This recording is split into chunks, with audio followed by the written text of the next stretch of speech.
Iššūkis 23. Bėgti ar važiuoti. Šiandien mūsų laukia pasivažinėjimų diena.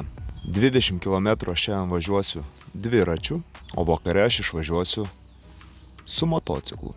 O kol važiuosim dviračiu, aš jums papasakosiu ir apie motociklus. Kaip visada, nieko nelaukiam ir važiuojam.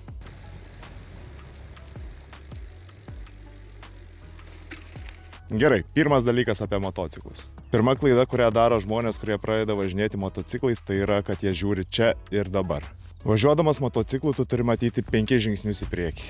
Matyti 5 sekundės į priekį yra gerai, bet matyti 10 sekundžių į priekį čia yra tobula. Nes net mažiausia tavo padaryta klaida važiuojant motociklu gali kainuoti be galo daug.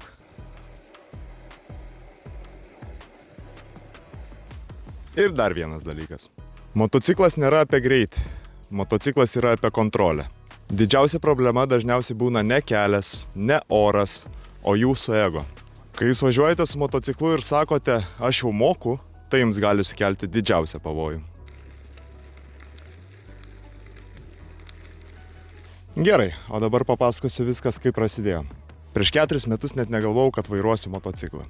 Bet vieną vasaros dieną važiavau namo, sustojau prie šviesoforo ir šalia manęs stovėjo motociklas. Mes su vairuotoju susižvalgiam, pakėlėm vienas kitam galvą ir užsidegus žaliai šviesai jisai tiesiog nuvažiavo. Ir tada aš pagalvojau, o kodėl man nepabandžius.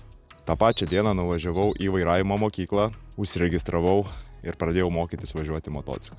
Pirmas kartas, atsimenu, buvo toks, kad užlipi ant motociklo, nežinai nei kas čia vyksta, nei kaip čia gazuoti, nei kaip pradėti startuoti, o rankos drebėjo va taip. Bet po pirmos pamokos supratau, kad šitas dalykas mane užkabino. Ir be galo tuom džiaugiuosi. Nes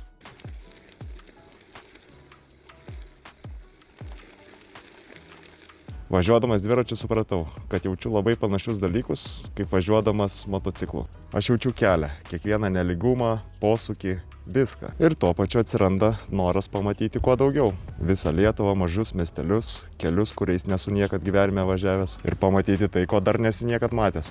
Gal ne greitis svarbiausia, o tai, ką tu jauti važiuodamas. Ačiū, kad žiūrėjote, aš keičiu šalmus. Ir sakau, čiau, čiau.